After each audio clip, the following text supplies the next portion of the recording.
Por meio de suas redes sociais, o jornalista e palestrante Adrilles Jorge criticou severamente as recentes investidas de Alexandre de Moraes do Supremo Tribunal Federal contra a liberdade de expressão. O comunicador não poupou críticas à velha imprensa e a jornalistas que se alinham à tirania, além de apontar como redes milicianas progressistas são instrumentalizadas para difamar e caluniar o jornalismo independente. Conforme Adrilles, há um Supremo Tribunal ditatorial no país. Ele afirmou: no Brasil, se você invade terra, casa, propriedade, faz arruaça em nome de causa progressista, vira herói da mídia ou candidato a presidente. Se empunha tocha ou segura faixa conservadora, vai preso como antidemocrata. A diplomática ditadura progressista mostra seus dentes. O Supremo Tribunal Ditatorial só admite críticas engomadinhas e de toga, se não te prende. A mídia ponderadinha te chama de antidemocrata se você maltrata o STD. E se reclamar e apontar desvios do STD é fake news. E as redes milicianas progressistas te chamam de fascista. Ademais, o escritor assestou que o STF está tentando anular grande parte da direita. Ele salientou: o STF, ungido de luzes que cegam a si mesmo, prende e tenta anular grande parte da direita brasileira, confundindo apoio e manifestação legítima com crime. Em nome da democracia, o judiciário está massacrando a democracia, perseguindo pessoas e ideias, com apoio de certa mídia. Manifestar-se pró-governo é ser extremista e antidemocrático. Criticar juízes é cometer crime. Sair do país é ser foragido. Soltar rojões é ser... Empunhar tochas é ser racista. Gritar por liberdade é censurar a imprensa. Este o cenário da ditadura progressista. Para o jornalista, a polarização radical decorre do pseudo-progressismo, o qual avalia os conservadores e liberais como inimigos a serem eliminados. Conforme sua análise, parte da mídia censura, persegue e impede as vozes dissonantes. Ele discorreu: o poder não apenas revela a natureza de alguém, o poder apodrece a natureza de alguém se este alguém não tem maturidade para incorporar seu poder. Toda a origem da tragédia social é fruto de um poder desnaturado que apodrece as relações. Todos exercem um poder, sobre uma empresa, um filho, amante ou um cachorro. Até o poder de matar uma barata pode ser exercido com delicadeza. A barata pode ser você, vítima do poder alheio. Saber exercer poder com humildade em cada gesto é salvar a humanidade em cada detalhe. A polarização radical é fruto do totalitarismo de um lado, o pseudo-progressismo, que, acostumado a ocupar quase toda a mídia, a cena cultural e judicial, agora enxerga o outro, o conservador ou liberal, como um inimigo a ser eliminado, em nome da democracia progressista. A demissão de Lacombe desnuda o viés censor e carrasco de certa mídia progressista. Se um jornalista ousar falar sobre conservadorismo ou dar voz à mídia alternativa na maioria dos veículos oficiais de comunicação, sua cabeça e língua serão cortadas. Pior que fake news é o no news. Parte da mídia que impede e censura a veiculação de notícias, ideias e pessoas que odeia por gosto arbitrário ou obediência a autoridades políticas que comandam essas mídias da opinião única. A livre opinião das redes sociais ameaça a ditadura da fala única das mídias e políticos tradicionais. A aprovação da lei das fake news é a imposição da censura à voz democrática. Políticos e jornalistas se ofendem por não mais serem a falsa voz do povo que achavam representar. Ademais, ele assinalou o que entende como uma hipocrisia por parte do STF, uma vez que liberdades e ideias são perseguidas em nome da democracia. De acordo com ele, há uma maneira sórdida de criar uma ditadura. O jornalista disse: STF proíbe suspeito de se expressar em rede social, se reunir com amigos e prende sem dar o motivo. Levantar cartaz é crime de segurança nacional e soltar rojão é ato de terror. O legislativo quer rastrear mensagens de todo brasileiro. E dizem que o ditador é o presidente. Maneira mais sórdida de criar uma ditadura é acusar um poder de ditatorial e usurpar poderes e cercear liberdades individuais e amedrontar e calar todos em nome da defesa da liberdade. Mente-se em nome da verdade. Persegue-se em nome da democracia. Suprema hipocrisia federal. Bom, eu estive numa cerimônia no Palácio do Planalto para assinatura da prorrogação do auxílio emergencial por mais 2 meses. Então, a gente sabe que é preciso, que o povo está em casa, que as empresas estão fechadas, as pessoas não estão podendo trabalhar, e é preciso que elas recebam esse auxílio. Mas, gente, não vamos nos enganar. Tudo isso, nós vamos pagar muito caro por isso depois. A sociedade brasileira vai pagar muito caro por isso, tá? Os nossos filhos, os nossos netos, nós vamos pagar muito caro pelo que está acontecendo. E daí, né, que a gente realmente, as pessoas perguntam, mas e aí, o que fazer? Gente, eu não sei o que fazer. Eu não tenho a resposta, eu não tenho a fórmula, né? Eu não tenho.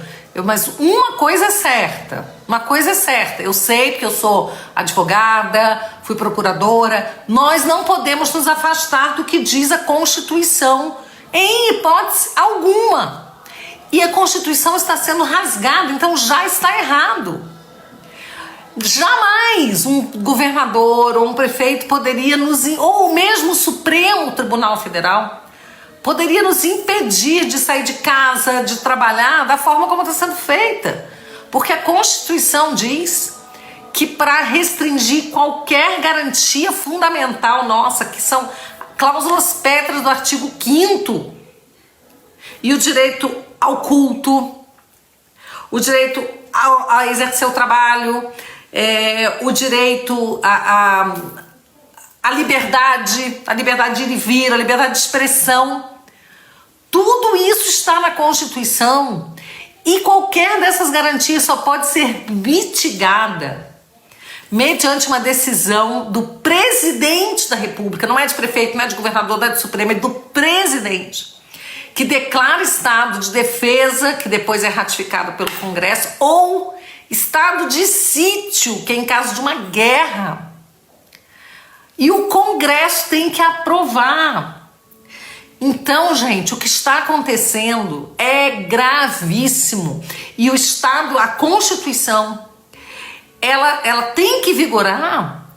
Não é só quando está tudo certo, é exatamente quando a gente tem problemas. Como a gente está vivendo um caso como esse de pandemia, que nunca se viveu antes, que não sabe o que fazer, a Constituição tem que ser o nosso guia.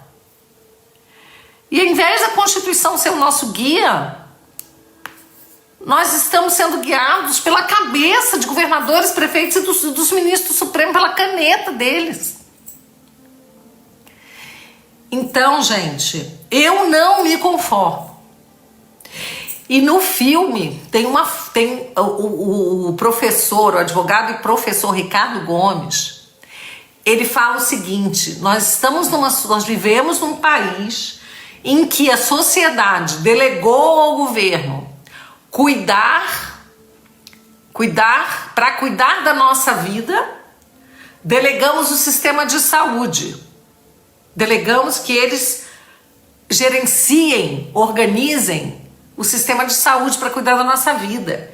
E chegamos a um ponto agora em que, para cuidar do sistema de saúde, eles querem controlar a nossa vida, entendeu? Então, antes era o seguinte: a justificativa para cuidar da nossa vida, controla o sistema de saúde. Agora, para controlar o sistema de saúde, querem controlar a nossa vida. Estão tirando a nossa liberdade. Isso é gravíssimo. Estão tirando o trabalho das pessoas, fechando empresas. Então, eu não sei exatamente o que fazer, ninguém sabe. Então, não existe ciência nesse momento. Não existe uma resposta da ciência nesse momento. Então, que se seguisse a Constituição e que dali, com base na Constituição, se fosse fazendo de uma forma, entendendo que não tem uma resposta da ciência que pode ser aproveitada para todo mundo por igual, que os gestores que foram eleitos pudessem ir, então, cada um cuidando da sua cidade, fecha aqui, abre aqui, vai vendo como é que está a questão da contaminação, quais as cidades em que as pessoas estão mais em risco, quais que estão menos, e aí vai gerindo dessa forma. Uma coisa eu sei, da forma como está sendo feita é um verdadeiro descalabro. E aí você assiste governador, né, dar entrevista e dizer que vai multar e vai até prender, que vai prender quem ousar sair pra rua. Gente, olha, sinceramente, me sobe uma coisa assim, sabe? Me dá uma indignação tão grande, tão grande. Estamos vivendo uma ditadura do Supremo e de governadores. E a única pessoa desses políticos aí que respeita a nossa liberdade é taxado de ditador e totalitário. E eu tô falando do presidente Bolsonaro. Obviamente vocês sabem disso. Vamos voltar aqui para a nossa retrospectiva. A China, que muitos acham que é um grande exemplo a ser seguido aqui, por causa dos negócios que nós temos que fazer com a China aprovou uma controversa lei da segurança para Hong Kong. Apesar do acordo que existia e tudo mais, desrespeitando o acordo, a nova lei permite a abertura de escritórios das agências chinesas de segurança nacional em Hong Kong e Macau, o que aumenta o controle de Pequim, né, sobre os dois territórios semi-autônomos, tá? Além disso, segundo a emissora pública de Hong Kong, essa nova lei, ela permite punir os crimes de como crime, separatismo, subversão, terrorismo e colusão com forças estrangeiras, com penas que vão de 3 anos de cadeia à prisão perpétua. Já pensou? A prisão perpétua. Manifestação pode dar prisão perpétua. No Brasil não dá perpétua porque a Constituição não permite prisão perpétua, mas já está dando prisão. No Brasil, manifestação contra o governo. Não, e pior é que aqui não é contra o governo, aqui é a favor do governo. Lá é contra o governo. Aqui quem está sendo preso é quem apoia o governo. Está dando prisão, tá? Então nós já tivemos a Sarah Winter, nós já tivemos o Oswaldo Eustáquio, né? Jornalista, que aí a mídia chama de blogueiro. Então, como chama de blogueiro, aí então tá certo. Aí pode prender, aí pode fazer o que quiser, porque chamou de blogueiro, né? O cara é jornalista, minha gente. Assim como o Alan dos Santos é jornalista. Mas para os jornalistas que nós temos aí de Globo News, CNN, Veja, tudo quanto é canto, não se sentirem, né, assim, forçados, obrigados a defender o que está acontecendo com um colega deles, aí eles chamam de blogueiro. Até a gente falou o seguinte, vamos chamar esses jornalistas aí de blogueiros também, blogueiro da CNN, blogueiro da Globo News, blogueiro, porque então vamos igualar todo mundo.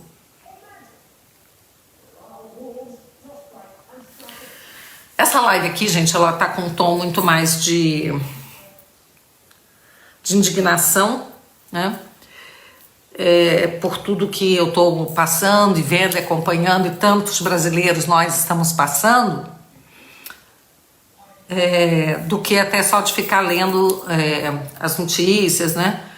Eu sempre comento, na verdade, mas a verdade é que nós estamos num momento muito perigoso para a já tão combalida, frágil democracia do Brasil.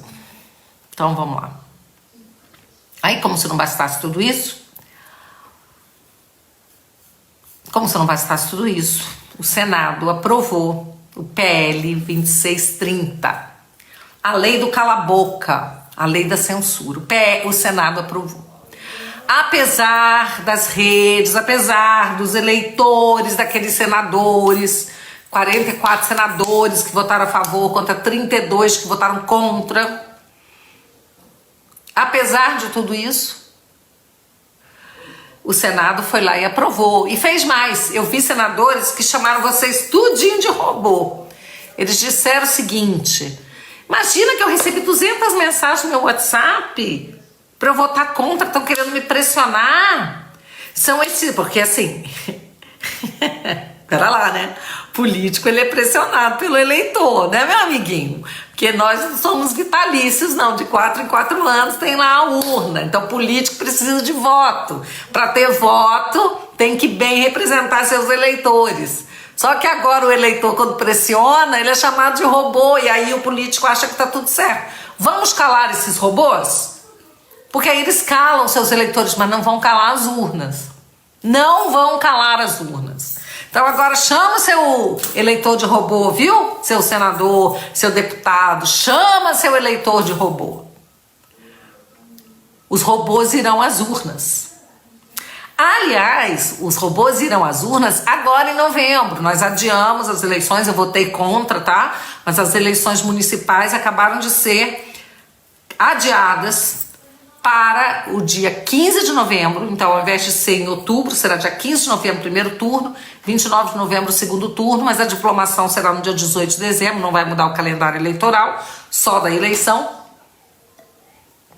E eu espero que os candidatos ligados aos senadores que votaram pelo cala-boca, aos deputados que vierem a votar pelo cala-boca, que o eleitor possa fazer essa ligação.